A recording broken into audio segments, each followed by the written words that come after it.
Welcome to the Commentary Magazine Daily Podcast. Today is Monday, February 10th, 2025. I am John Podhoretz, the editor of Commentary Magazine. With me, as always, executive editor Abe Greenwald. Hi, Abe. Hi, John. Social commentary columnist Christine Rosen. Hi, Christine. Hi, John.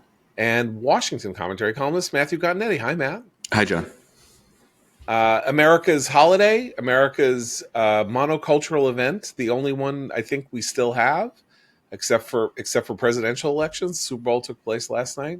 I myself found it an enervating and debilitating game. I remember this from the 80s. This was a rare.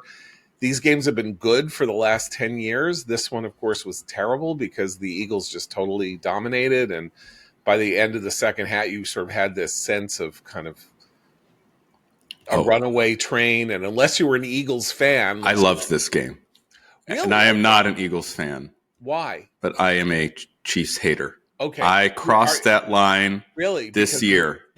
From someone who liked the Kansas City Chiefs. And I confess, I still very much like Patrick Mahomes and his wife, Brittany. I'm like President Trump in that respect. But as the season went on, I became angrier and angrier at the way in which the Chiefs somehow miraculously pulled out wins by one score, usually after one or two controversial calls by the officials helping the Chiefs. And so for me, this Super Bowl, which, as you say, John, the Eagles started strong and never let up, was like a great weight being lifted from my shoulders and restored my faith in the National Football League, which, along with the Constitution of the United States, is the most important institution in my life. So those two things now emerge from the game stronger than ever because the Chiefs were denied the three-peat. Okay, so but this is actually so let's talk about the healing and repair of the National Football League. You are saying that order has been restored. Yes. This is not going to be some kind of an oligarchy run by the Chiefs in collaboration with Taylor Swift. With Taylor Swift. Okay. Yes. Right. Yes. Okay. And the refs and all that. But that rather we have the NFL as one of the major indicators that the social pathologies of the last half decade are where the diseases created by those social pathologies are clearing up, right? They took the end racism slogans out of the end zone. They took things off the helmets. No one was kneeling. Weirdly enough, in the middle of Kendrick Lamar's indecipherable halftime show, there was that moment where the dancers all formed an American flag, and it did not seem to be ironic.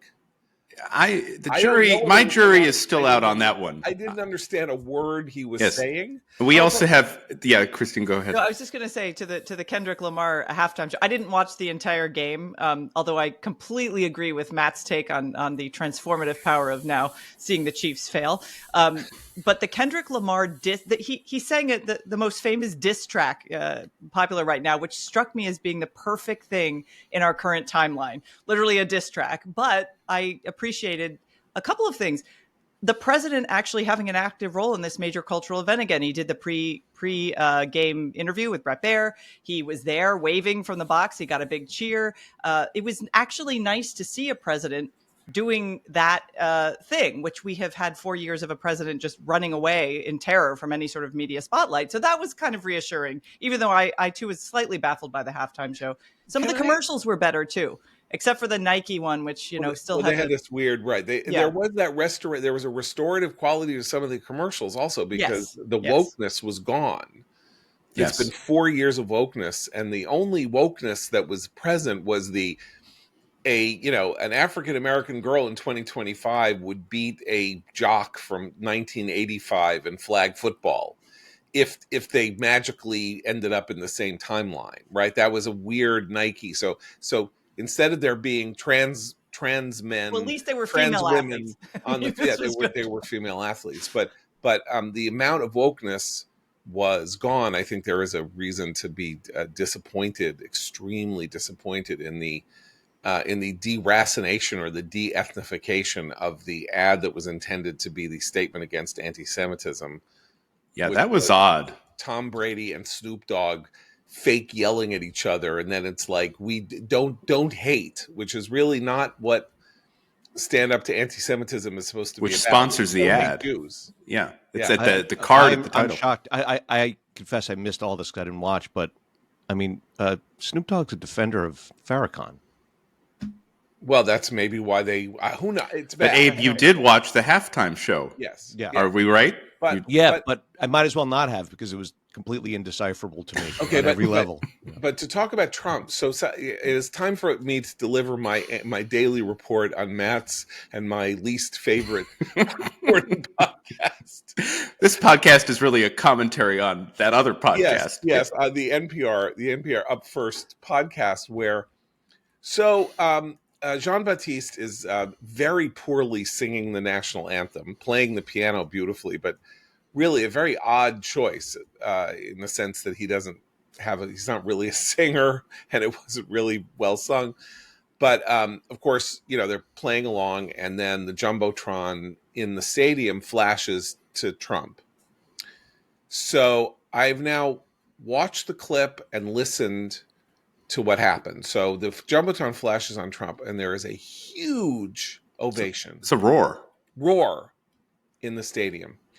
But according to Up Next, yes, it was very mixed. There were a lot of boos. That's the liberal press commentary in print as well. There were boos. Right. So I assumed that this was correct. I wasn't really paying attention. And I honestly did. I'm sorry, when I did the research, I did the work.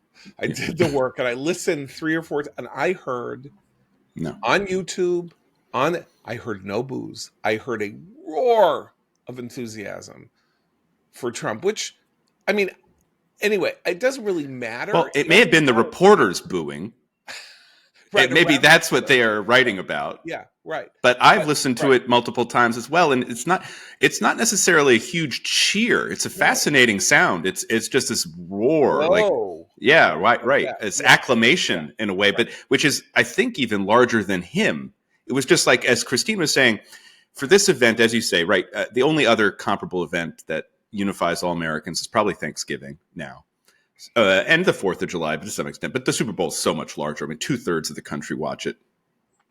And to have him there amidst all of the kind of pageantry and patriotism / nationalism of just the NFL, right? The flyovers, the flags, the national anthem, it fit together. And I think that was kind of what the crowd was responding to. Not so even much the figure of Trump, but the larger national sense and pride. Yeah. And of course, Elizabeth Warren then had to go and tweet last night that it was inappropriate for Ospreys to be, or Blackhawks and Ospreys to be doing an overflight over the Superdome because, of course, of the accident in the Potomac, and that this was disrespectful to the victims of the accident. And she's having a bad weekend. She's crazy. She's having a bad weekend. The agency that she incepted is essentially in a kind of we'll talk about this a little later, but in a completely ingenious way. He's bitterly clinging. Choked to death by OMB. It's an astonishing, actually, I mean, as a piece of political gamesmanship, and we could begin with the creation of the agency in the first place. It's really, even if you love it, it's sort of fantastic, because again, it shows this is not an amateur hour second Trump administration. Like they are understanding the innards of the workings of government and how to use them in a way that, we were distressing. Well, sort of. I mean, if they really understood, I mean, perhaps they understand how the current bureaucracy is constructed and constantly like kudzu spreads, but if they cared about the constitutional separation of powers, for a lot of this stuff, they would ask for temporary authority from Congress to do what they're doing. But the CFPB is very special. This is why it's so genius. That's why it's genius. Right. Because the CFPB, right. Well, even I haven't figured out how USAID is structured. I mean, it receives a congressional appropriation, but it's considered an independent agency. It was never incepted by Congress, USAID, though it is funded by Congress. It's funded by, so there is some gray area there, order. right, that I think they've used in order to shove it into the State Department and rejigger that. And of course, a lot of it has been suspended because of these judges who are also very active over the weekend. But the CFPB, of course, was created as a fully independent agency which receives its funding not from the Congress, but from the Federal Reserve. Right. And so our friends, including Adam White, a frequent contributor to commentary, has argued for years that there was something unconstitutional about the very nature of the CFPB, the Consumer Financial Protection Agency or Bureau, right? And so the new Trump administration says, okay, fine. If we're now in charge of it and we're just going to simply say to the Fed, we're not taking any more money. We have no request. Give us zero. So we're ending it. Yeah. By the way, this is not. It is not controversial that it's controversial. Like the creation of this agency was a huge political fireball in 2010, and almost. And the idea was that this using the Fed as the funding mechanism was the clever workaround because it wasn't actually going to get created otherwise. Congress was not willing to create a new agency and fund it. And the claim of this agency is that it will return more money to the government or to the Fed or whoever than it will cost because it's doing work to help return money to the taxpayer who will then pay whatever. Anyway, I'm just saying that getting out ahead of this, but I'm just saying Elizabeth Warren had a bad weekend because this agency was her idea. And in fact, she kind of ran for Senate because the agency wasn't created in a sufficient amount of, or she couldn't get confirmed. I can't remember what the specifics were, but she had the idea for it. Obama was going to create it and install her in it. When that didn't work out, she ended up running for Senate and winning in Massachusetts. So the failure of her appointment to this agency that she had dreamed up out of her head as a professor at Harvard, she ended up has now gone through the entire gamut. It was created, it's there. She's now standing there watching its life being choked out of it. And you know what really is sort of its replacement? It is Doge, which is intended to return money to the federal government for real. Yeah, and which is a specially created kind of a workaround of its own. But Doge is about going after the federal. I know. The CPFP is about going after private businesses. It's that's one of the issues in relation to it is that it's like one of those call-in, or you write to your local TV station about how you were ripped off by the tire, by the person who sold you your tires, and they're supposed to help you get restitution, and that was what this agency was. Ideologically, it was meant to bureaucratize the left's idea that every corporation that makes a profit is evil, and it kind of did that for a while, and that's actually why seeing it completely frozen in time is sort of a great thing. I mean, it's fascinating if you think about it. It was all part of this period of time in which it was after the financial meltdown, and banks weren't really held accountable. It's private businesses being held accountable, and then Piketty publishes his book Capitalism in the 21st Century about how capitalism essentially become a kind of autarkic system of reinforcing inequality, and this became, as you say, a kind of overall doctrine of the left, that the private sector was responsible for destroying America and creating inequality and pursuing inequality, making inequality the nature of our times, and that Obama was going to be the instrument of the proper rebalancing. Can I make a point about Doge's targets that relates to the interview Trump gave to Bret Baier that aired during the pregame coverage yesterday? So USAID, of course, is the most famous Doge target so far. The entire world is on the brink of collapse because this agency has been severely shrunk and programs frozen, according to the mainstream press. Trump, in the interview with Bret Baier, said that next he's going to ask Elon Musk and Doge to look at the Department of Education. Trump seems very intent on ending the Department of Education over the next 4 years. Then he said in the interview, and after that, the Pentagon. And what I think is interesting is each step Doge takes gets a little bit closer to programs that people actually care about. So if you think about foreign aid, it's the least popular item in the budget. It's a very small part of the budget. People like Ben Rhodes, the former deputy national security advisor under Obama and the kind of creator of the Iran nuclear deal echo chamber, he's very angry in the New York Times over at the end of USAID, and Samantha Power. And that when they're unhappy, I'm happy. So that's USAID. Department of Education, well, that does have some programs that do affect school funding that go into many districts, all the districts around the country that receive federal funds. There are probably more tripwires there. And then, of course, the Pentagon, which people have tried to shrink or try to reform wasteful practices for decades and never had any real success, is filled with programs that are directed to particular constituencies and voting blocks. And so I do get the sense that slowly but surely, the Doge boys with their black backpacks, as was reported in the New York Times this weekend, that they're going into these government office buildings wearing backpacks. Can you believe that?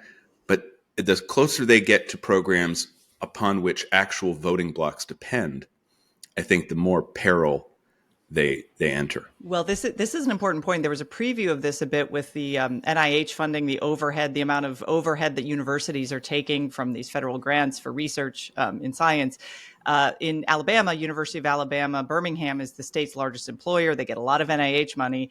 And Senator Katie Britt was asked about this. Yes. And she, of course, I think beautifully walked this very fine line of, acknowledging that there is waste in government spending and that, everyone should be held accountable, but also not completely saying, yippee, they're going to lose all their funding. This is a major, major issue for her constituents. So I think we will see more and more senators in particular, but anyone who's bringing home pork back to their district is going to have to answer some of these questions if they're Republican and these programs are funding their constituents. You bring up something very important because, the kind of low-hanging fruit that is represented by massive government spending and the question of how that spending is actually affected. The anti-Doge elements are not winning the argument because they just keep pulling stuff out of these books. No, I don't just mean the transgender comic books and stuff like that, but you mentioned the overhead, university overhead numbers. Schools are essentially charging 40% on the dollar that they get from the federal government to administer a grant in a lab for overhead. 40% to 60%, according to what we have been reading, so that on Thursday or Friday, somebody issued a memo saying, we are now capping the overhead number at 15%. No one is allowed with any federal grant to any university to spend more than 15% on overhead. And, the funny thing is, whenever there are financial scandals involving large-scale nonprofit spending, there was a huge scandal in the 80s and 90s about the United Way, which was then the largest single foundation in the world. Turned out 50% of the United Way was going to pay for the United Way. The United Way was like taking in $2 billion a year. $1 billion was spent on like just administering the United Way. nonprofits, and I run one, Commentary is a nonprofit. So you can go to our donate page, get a tax deduction for your donation to Commentary Inc. Nonprofits have an incredible temptation, which is we're noble, we're wonderful, we're doing just such wonderful work. And, we really do need to do it well and do it, administer it and all of that. So it's not skimming. We're not making what we could make in the private sector here in the nonprofit sector.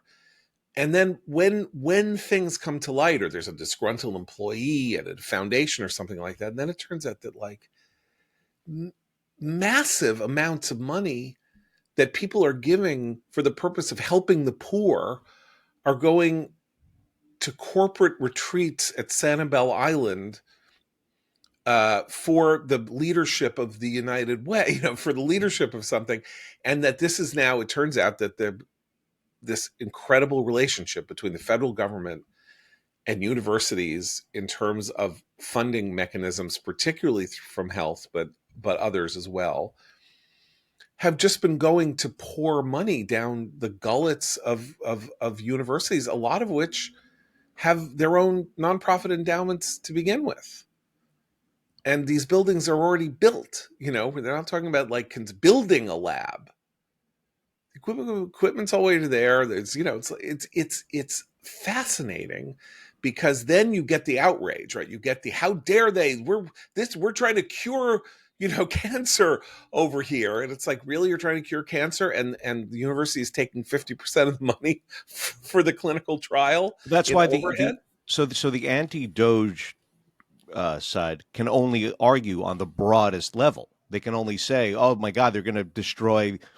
They're going to destroy the U.S.'s image because of what they're doing to USAID. They're going to stop science in its tracks. They can't get into the actual numbers because they lose instantly. I just think that's an interesting shoe on the other foot, and the fact that I think that the crazy spending of the Biden administration over the 4 years of its tenure really opened the door here, because my guess is that a lot of this, some of the oceans of money, right? $6 trillion in new spending, beginning with COVID and the infrastructure bill and the Inflation Reduction Act and all of that, the amount of sloshing around that is vanishing or disappearing or is going into places that it shouldn't go. There are only 15 or 20 people looking. What if there were 200 people looking at this? I don't know. But this is an interesting thing, because I remember the discussion we all had many times during COVID about the federal money, just like a fire hose being spent, and how much of it was being used for fraud and graft. And Matt and I have colleagues at AEI who were tracking some of that in real time. It was a massive amount of money. What's interesting to me about the narrative about it's sort of a silver lining of the Doge debate is that Americans are once again starting to think of this as their money. I think there was, for a long time, the narrative actually really was quite successful on the left and in the media of saying, the government needs to spend all this money. And people didn't really, they knew it was their money in an abstract sense, but now people are becoming a little possessive of their money in a way that I think is quite healthy for a system where the bureaucracy has become, and the administrative state has become quite expensive, and whose reach has probably extended way too far into people's lives. So, Matt mentioned the Pentagon, and one of the great articles published in the 1980s in Commentary, there was a whole world, the neoliberal magazine Washington Monthly, which said, okay, look, we understand that government is inefficient and bad and all this, and let's look at ways in which we can help fix it. And one of the ways we can do that is to look at the Pentagon. Oh my God, the waste of the Pentagon, the $600 screw, the $300 nut, the toilet seat that cost $500, yeah, all of that stuff. And of course, it was very convenient because they were also basically a bunch of doves, and they hated military spending anyway. So it all jibed. So Ed Lutwak wrote a piece in Commentary called "Why We Need More Waste, Fraud, and Mismanagement at the Pentagon," and he was making a very broad and kind of profound argument, which is that unique among our efforts in government spending, the point of the Pentagon when we were facing down the Soviet Union was The Pentagon budget was a way of saying to the Soviet Union, we're on to you. We are not, we're not going to pick ourselves apart on how we're doing this. We're going to throw money at the problem of you and throw money at the problem of America's enemies and say, we are the richest country in the world. We are spending, we don't even care what we're spending. There was a geostrategic and geopolitical purpose to the expansion of the Pentagon that without question led to waste, fraud, and mismanagement, but actually was in service of a larger purpose. You cannot say that about spending to cure. It's like, we're going to show cancer that we're going to get cancer with our spending. And it doesn't matter how that money is apportioned, because cancer is just going to give up. That's not the question. Is, again, if you're doing it, the most money needs to go into the hands of people who are running the clinical trials and not in the hands of the DEI administrator of the Yale Medical School, or just a slush fund that's overhead, right? I mean, 40% overhead that can go to anything. I'm try to think a little bit about how voters are perceiving all this. Another piece of news that came out over the weekend was the CBS poll showing that Donald Trump has a 53% approval rating. It's in line with other polls that show him pretty much above water in his first ever 3 weeks. Yeah. Well, I mean, he's been popular, since the election and stuff, but as a president, he's doing pretty well, according to polling. And I think those voters kind of see what's happening as, one, Trump is doing what he promised to do, which is shake things up. And we have to remember, in the exit poll, voters were asked, what's the biggest thing here? And they said what they want to change. And so when you look at the headlines, you're clearly seeing Donald Trump was the candidate who voters thought would bring change to Washington, and he's definitely doing that. But I also think that the so-called victims of Doge, according to the media, are people that most voters just don't understand as victims. So I think of government employees, federal government employees. Federal workforce is huge. But John, you noticed one of the reports last week from someone who might be affected by Doge cuts to the federal workforce is saying, well, they're taking away my lifetime employment. Well, no one else in America has lifetime employment. Except for university professors. So, yeah. So if Doge is targeting university professors and federal bureaucrats who have lifetime employment at agencies that do not produce their name, right? So the Department of Education does not produce education. In fact, the latest round of national assessment scores shows that kids are really falling behind, American kids. A third of eighth graders are functionally illiterate, according to the NAEP. Yeah, USAID, does it really produce America's soft power? Do the LGBT comic books actually make people in Peru think, wow, I love the United States of America? I don't think so. Right. Even sadly, the Department of Defense, obviously our military is extremely capable and technologically advanced, and our soldiers are the best in the world. But the world is not a very safe place these days. So if what Doge is doing is saying, we're going after the things that don't work, and we're going after protected bureaucracies that aren't actually producing results, I think most voters will say, well, that's fine. That's fine. They're not going to spend too much time sweating the details, unlike the press. Right. So I think that's. I think that's true, but I think eventually, voters, even the supportive ones, are going to say, "Okay, now, but what about the prices that I'm paying every day?" Oh, sure. Yeah, right. I mean this is all like great up front. Right. Yeah. So remember, we're 3 weeks, right? We're at the 3 week mark today of the administration. So we're having conversations about things we didn't ever expect we were going to have conversations about. But the American people think differently. As I say, people are saying, he never said he was going to do Doe. He never said he was going to go after USAID. He never said he was doing X, Y, or Z.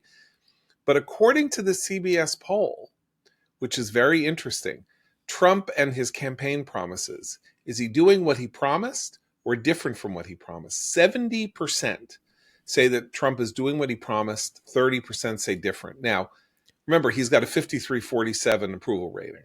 So that means that people who don't approve of what he's doing say he's doing what he promised, as well as one presumes everybody who approves of him. So a third of the people who don't like him say, well, I mean, you got to give him, he's doing what he said he was going to do. And he is. Well, he is, but I'm fascinated by this because I think that the idea is that what he is doing is he is acting. And what we saw for a year before him was a senile president who couldn't even be interviewed on the Super Bowl or take a question. He has taken. It was a headless administration, right. And now it's taken headed. More questions from reporters in these 3 weeks than Biden took in 2 years. But it's also the way I think a lot of the anger and reactionary politics of this is the way he's doing it. He's bringing in outsiders. He's bringing in, and Matt has a great piece about, oh my word, they're young. It's not just that they're wearing backpacks. Let's not forget. Do you remember when Bill Clinton brought in all these youngsters into the West Wing? Everyone's like, "Oh, it's so amazing, the energy, these wunderkinds." You know, it was fine when a Democrat does it, but I do think it's that he's not playing the bureaucratic game in the way that lifetime bureaucrats, especially in the federal government, expect him to play. And remember, we now have a lot of those people out of work now that there was a change of administration. So they have very little to do except complain and look for jobs in the lobbying industry. So there is a sense in which, because of his techniques, it's his style, obviously, but bringing in Elon Musk, bringing in all these young whiz kids to do all this number crunching, this is upsetting to a very sclerotic bureaucracy. Right. Now, look, you change administrations, you change parties that are running the executive branch. 5,000 jobs turn over. Or they turn over whenever the administration wills it to happen. Those are political appointees that serve are appointed by and in jobs that it is understood will change hands in partisan terms. 5,000 of them. When we're hearing all this whining and crying and complaining from people who work at USAID and stuff like that, to be honest, I don't know how many of them. We don't know who they are. How many are they all? Are they all sort of GS-15, GS-13, I don't think it's that easy. It's not that easy to fire people who are in the federal bureaucracy the way they're claiming. I'm suspicious about some of these stories because I think we might be having double. Well, and there are going to be a lot of court fights. There are going to be court fights. This is what I always predicted. People have been fired who were going to be fired anyway because they were in political appointee jobs, and that the press is conveniently eliding the difference between people at USAID who are permanent sure. Bureaucrats and people who were in political jobs. It's like somebody said to me this weekend, I mean, look, I understand why he's doing this, but firing the inspectors general, and again, inspectors general may be civil servant, may or may not be civil servants, or may be political appointees, depending on the agency. But it's like, why is that bad? What exactly is it about a inspector general that makes that inspector general like deserving of continuing in his job forever when there's a change in administration? Right. Well, the issue there is the statute creating the IGs says that the president has to give Congress 30-day notification. But the argument from folks like our friend Andy McCarthy is that statute is probably unconstitutional because the way that the Constitution conceives of the executive and recent Supreme Court decisions emphasize the point that the president essentially has hiring and firing ability over the executive branch of government. He doesn't have to tell Congress what he's going to do. Congress is another branch of government. So that's a interesting constitutional controversy. Then there are all the controversies regarding labor law and the protections that the federal employee unions have spent decades building into the system to make them invulnerable to change. Right. What I think is that just the very fact of rattling the system is, I think, in the short term, good for Trump, because people want the system to be rattled. And they look at the federal government now as almost another version of Joe Biden, as something that was completely out to lunch, that was on autopilot. No one knew what was going on for 4 years, and it was also completely ineffective. So these fights, I think, are positive for him politically, because they show that he's actually trying to do something about a system that no one likes. Remember, all the 2/3 of the country thinking that we're on the wrong direction as a country on election day.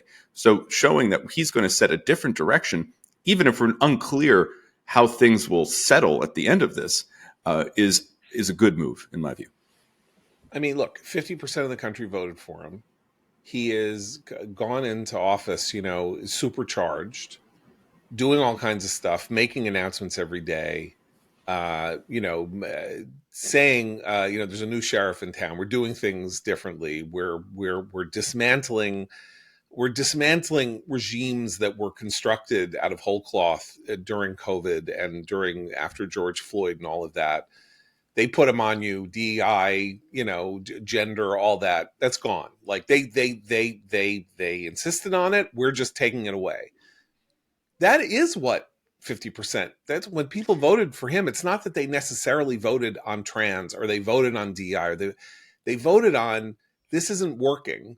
And he go ahead. But just sorry to interrupt, but to Abe's earlier point, and I think if the Trump administration loses sight of this, they will be punished politically down the line. People really, they cared about the border and they cared about the economy. So if he's doing all this slash and burn, I think he's got a lot of tolerance built up. You're right, people want the country moving in a different direction. But if he gets bogged down in legal fights or bogged down in political fights over the next year and a half, and the economy doesn't improve, if eggs are still super expensive and people are complaining about it, and he doesn't address those concerns, he's going to find himself being punished by the electorate, because the economy really is, and the tariff war that we haven't talked about yet, that's gearing up again this week. So I hope he has someone who's carefully watching that part of the portfolio, because if he doesn't, he will correctly be punished by the electorate, or his party will. So first of all, yes, the tariff supposedly today, tariffs are being reimposed on steel and aluminum. A 25% tariff. Trump basically said, I guess to the people who were on the plane, not to Brett Baer, but in this, he let them into the cabin, again, something Biden hasn't done in a year, and let them ask him questions. And he said, if they do it to us, we're going to do it to them. And it is true that a lot of countries have tariff systems to protect their domestic. So this is separate from the duties on steel and aluminum. Okay, this is the reciprocal tariff that he's planning on announcing, which is interesting in itself, because remember, he campaigned on the 10%, maybe even 20% in some appearances, global tariff on all products.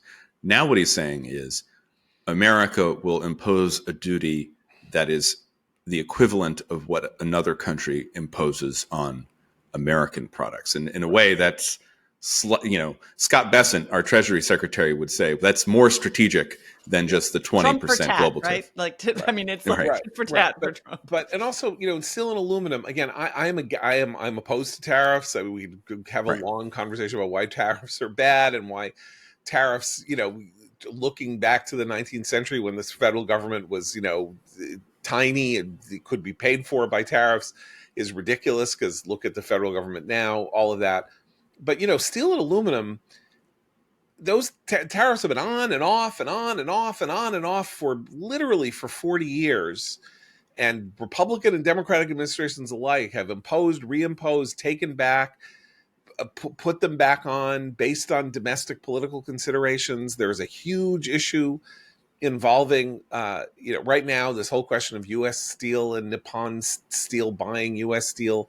A lot of that has to do with pension obligations that could bankrupt the state of Pennsylvania if for weird reasons, if these companies are run badly or run into the ground or don't have enough money coming in.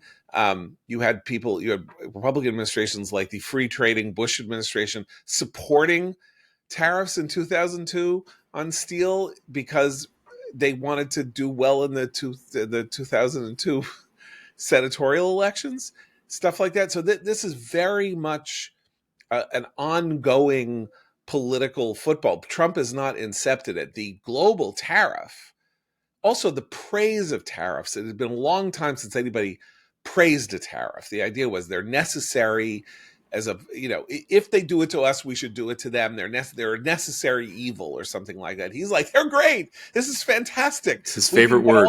We can get all this money and you don't have to pay, they'll pay us, for access to our markets. It's not the way it works. And where Abe's point and what Christine said has a larger, macroeconomic effect is if some kind of a tariff war begins, I don't think that is going to be good for the economy or the bottom line for consumers.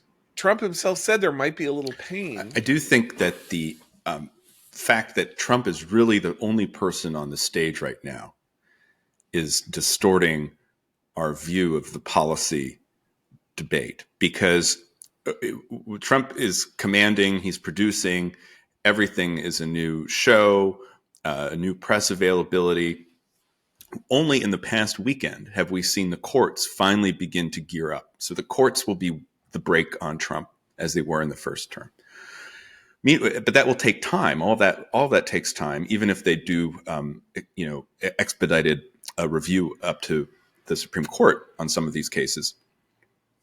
The other brake, of course, is Congress, and Congress is not a very effective brake at all. And what I worry about with the Trump agenda is one reason that the inflationary effects of tariffs were not as pronounced in the first term. Part of the reason is the floating currencies in the world, the exchange rate mechanisms, kind of nullify some of the inflationary effects while also nullifying any benefits to American workers, right?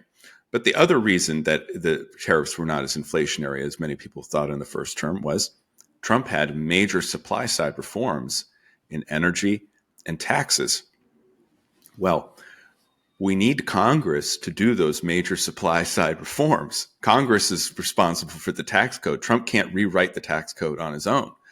So if they don't get that tax bill through, then the tariffs will have more bad consequences. The bad consequences of tariffs won't be mitigated by the positive consequences of supply side reforms, right? So I think we're focusing on Trump when, if we look over at the other end of Pennsylvania Avenue, things aren't looking too good for Congress's ability to write this big supply side ultra mega MAGA bill that Speaker Johnson is dreaming of. Yeah, and so as I say, it's 3 weeks in. So so the courts are gearing up. Had this seemingly demented ruling out of New York. This guy Judge Engelmeyer, who basically seemed to suggest that the Secretary of the Treasury did not have the right to look at the payment system. The payment system inside the Department of the Treasury, which it strikes me. I don't think that will be upheld. I don't think that. I mean, God knows when it will be unupheld, or whether or not. I mean, there's also this question of whether or not they will abide by the listen. I mean, if they believe that a ruling is patently in statute, it's patently unconstitutional. It is very interesting whether a court in New York has this is where we get to the unitary executive and all kinds of other arguments that get very recondite, and I don't want to waste time on them. But Scott Bessent really, he's not. When would the Treasury Secretary look at the books? He's busy. He's not going to go into the computer system and look at the payment system. That's why you hire a kid with a backpack to help you, because it's too much data. But you can see how the resistance, if it takes place in the courts, is going to take the form of, we're just going to say you can't do anything. And then we'll let somebody else sort it out how much you can do. So you say we're going to do this. I'm Judge Engelmeyer in New York. I'm going to say you can't do this, and some other judge, maybe up to the Supreme Court, is gonna work it out, and we're just we're gumming up the works. And I think we all knew this was happening. I'm sure the Trump people knew it was happening. That's one of the reasons why, as Matt said, like if you throw a lot of stuff, if you're just like throwing logs on the fire, you just sort of like throwing out 10,000 proposals, and every one of them gets challenged in the courts. By the time this all works through in a year or something like that, you'll get 25 to 40% of it at a minimum through, maybe more. Well, and if the changes will be pretty revolutionary. And if the proposal is meant to build political capital, which a lot of these are for Trump, I think it's the same thing that Biden did with the student loan, debt transfer. I still refuse to call it a payoff or loan forgiveness. And the courts kept smacking him down. He just kept shrugging and saying, well, I'm going to do it anyway, because politically he felt that was useful for him. It didn't turn out to be, but I mean, it's not as if folks on the left can stomp their feet and scream and yell about how this is unprecedented. Not at all. Oh, they can. Trust me. They will, but they are. Yeah. I mean, the whole thing of the, oh my God, people who work in the federal government, they're afraid. They're afraid. There are loyalty tests, and they may lose their job. It's the fear and the terror and the fear. It's like anxiety. Have you lived in America for the last 25 years? Do you know what it was like for most people who, until the employment situation began to sort of revert in the Trump administration back into the favor of workers, that people found themselves in a position where they had almost no bargaining power with their employers, so that they sat there and didn't get raises and didn't get cost of living increases, and the one threat that they had was, in a very functional economy where there can be a lot of job mobility, they could say, I'm leaving and going somewhere else, or look for another job that paid more. And there was a period basically of about 10 years where that wasn't even really thinkable, as the country was processing and digesting and dealing with the financial meltdown. And so federal workers, again, getting back to this, like many people in this country have lived with that anxiety. And I don't think it makes them particularly empathic toward the federal workforce. You would think they would say, oh, I went through that. It was terrible. Those poor federal workers. It's bad. It's more like, well, why are you any different? Should we speak a little bit about people that we do feel great empathy toward, and that as the hostages in Israel, and the 3 released over the weekend, again, to just the Hamas grotesqueries. The 3 male hostages who were released looked like, as the president said, Holocaust survivors because of their mistreatment and malnourishment. And it's a real question now, especially as King Abdullah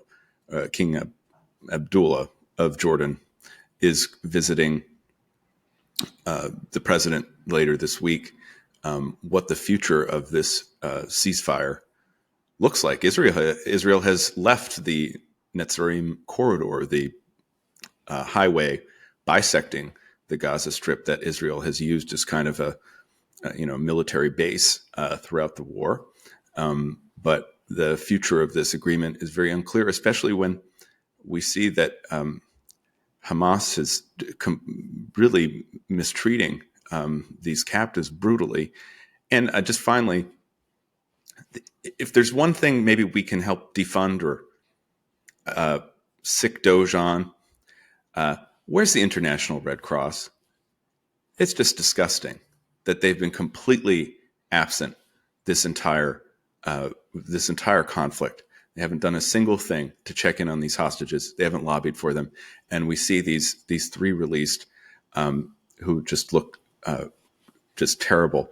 And the international humanitarian community, which apparently depends on USAID and other agencies for its sustenance, has been completely AWOL.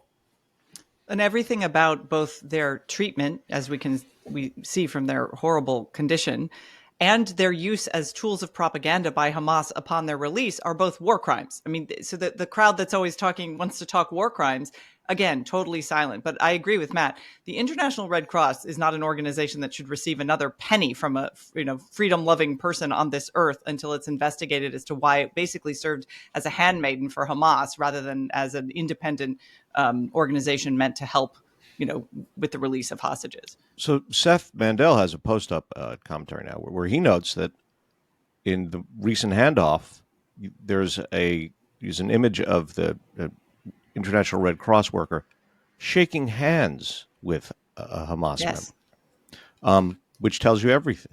Yep. There are two issues related to this hostage release. One is this question, this weekend's hostage release. One is the exposure, as you say. The now will be the undeniable exposure because of one's eyeballs of what Hamas did to these people that it kidnapped and brought into Gaza. Apparently, the early release consciously was of the hostages who are in the best physical shape. And they have run out of people who don't look like they were. I mean, their testimonies, the testimonies that have been since released are about tortures, mostly tortured psychological and starved, torture. Yes, right, but psychological tortures, being left alone for months, and or having to work as like household slaves for people if they didn't go down into the tunnels and stuff like that, like and being abused and being being attacked and being verbally maligned and all of that. Now we are getting to these three, and then some testimony that they are giving about the fact that they were repeatedly physically hung upside down, beaten with electrical cables, and for what?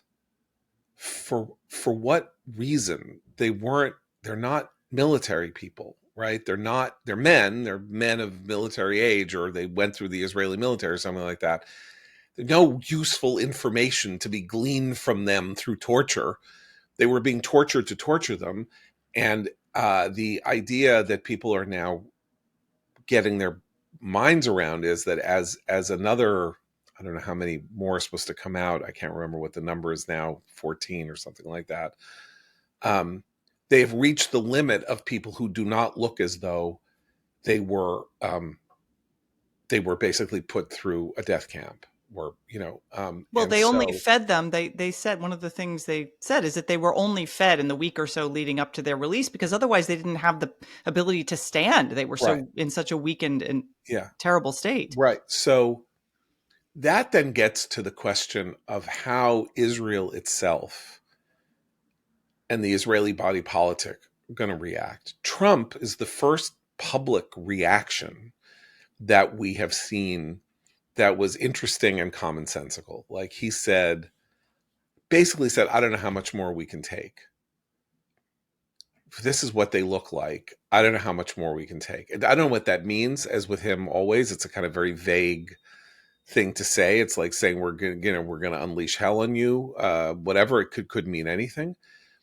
But the Israeli body politic is now really pathologically torn, because it cannot not respond to the signs of the treatment of these hostages by ending the war.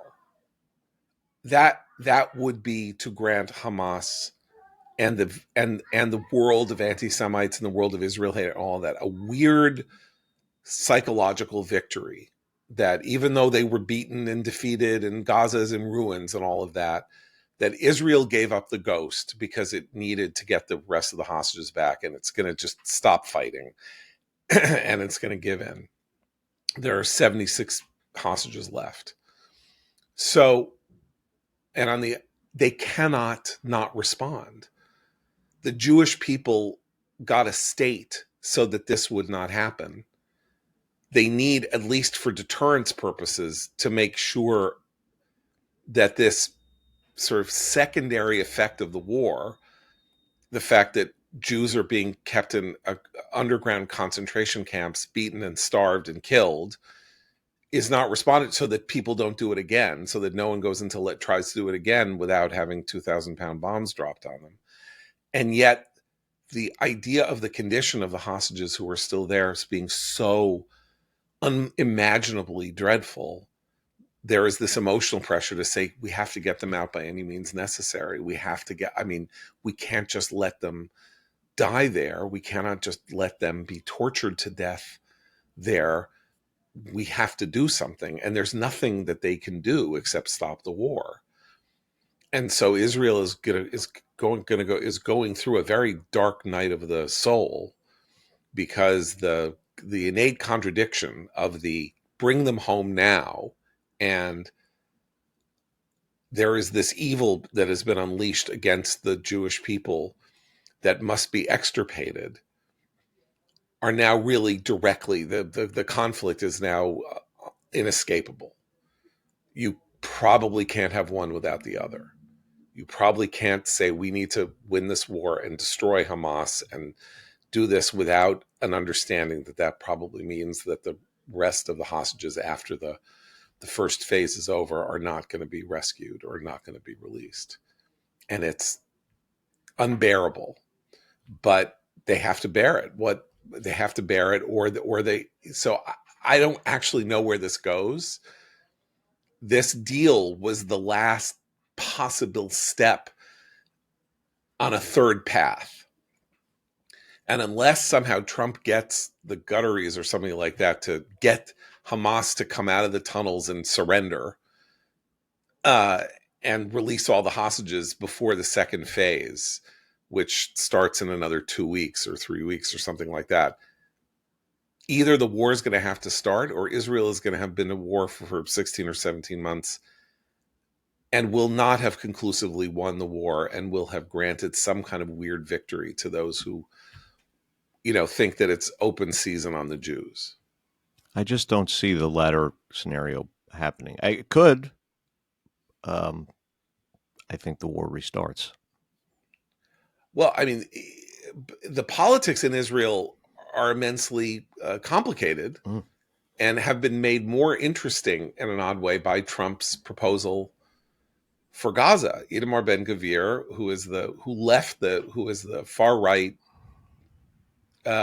politician, unexpectedly powerful after the last election, who pulled out of the coalition, the government coalition, over the hostage deal, has signaled his interest in rejoining the government because of Trump's Gaza plan.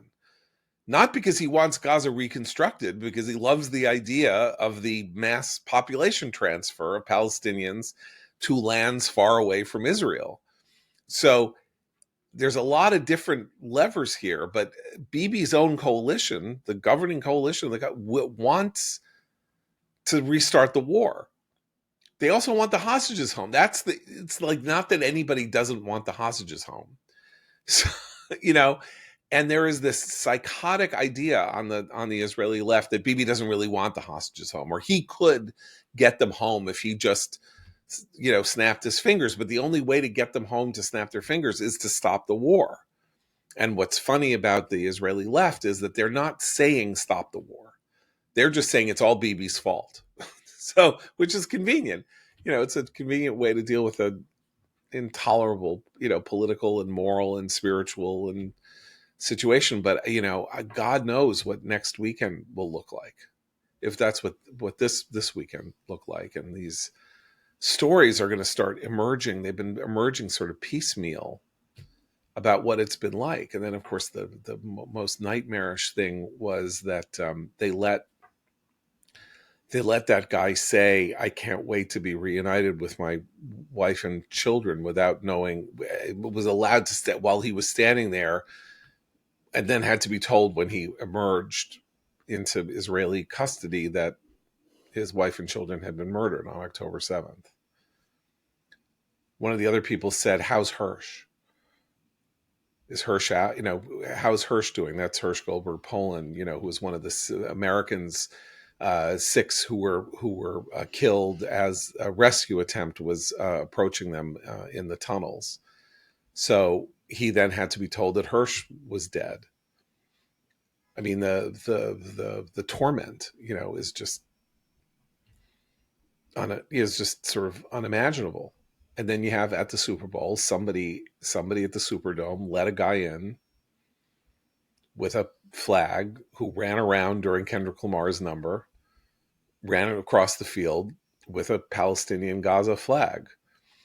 That's the other thing about America, is that I was on a college campus last week, and I was amazed at. I had never really seen this before on so many dorms, doors to dorm rooms.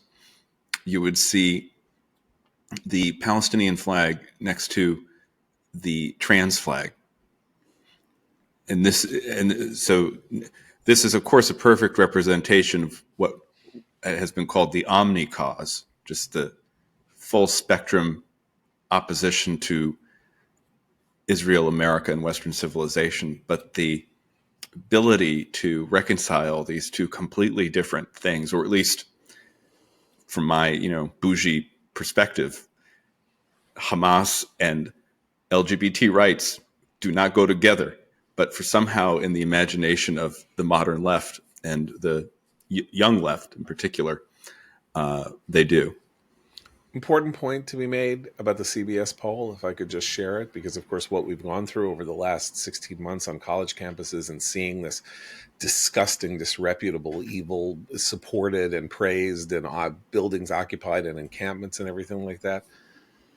Trump is plus 10 among people 18 to 30 in the CBS poll. So young people writ large in the United States. Yeah, I'm not saying they all have these flags. No, but I'm saying it's worth.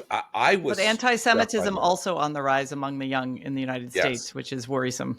Yes, well, they're right, but I'm just saying it is interesting that we because we are who we are and we are part of the educated elite in the United States. Who I have a kid on the college campuses. Christine has 2 kids on college campuses.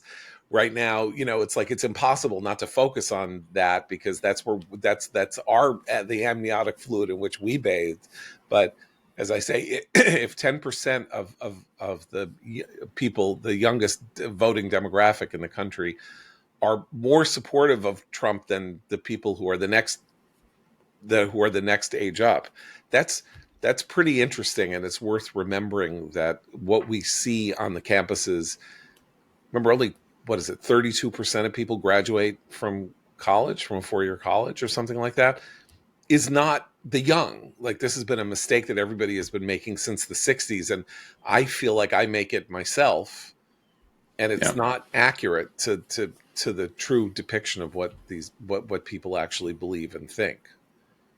So Christine has a recommendation. You do? Yes. Yeah, and you know what? I just realized this is going to be this. I think will hit Matt's sweet spot. We'll see. I had the opportunity when I was in London, and I had the opportunity to browse some of the best. I mean, they have some of the best bookshops in the world. But I had time between meetings, and I was browsing, and I came across a great mid-century bit of Japanese crime fiction by Seicho Matsumoto. No, this is your sweet spot. I know, but you also like Japan. Yeah, but I like Japan, but you are the mistress of the Japanese fiction. You know it all. Genre fiction. Yes, It's not even Japanese. It's not even existential Japanese fiction. But this is Tokyo Express. It was published in it's set in the 1960s, so this is post World War II Japanese crime fiction. Seicho Matsumoto. It is fantastic. He wrote a bunch of crime novels. This one I loved because, I mean, it has a wonderful diabolical twist at the end. It gathers steam as you read it. I mean, it's short. I got through it and still had time left over on my flight home. But it's wonderfully paced. It's very meticulous. It involves a lot of deep dives into trains and timetables and who's doing what. And it's a perfect little gem. It's very very much like a Hitchcock movie. I mean, it's kind of fascinating, wonderful. And I've now ordered all the rest of his crime fiction novels. So that's my recommendation if you want just a fun read. Seicho Matsumoto's Tokyo Express. Fantastic. Okay, well, we'll be back tomorrow. For Matt, Christine, and Abe, I'm John Podhoretz. Keep the candle burning.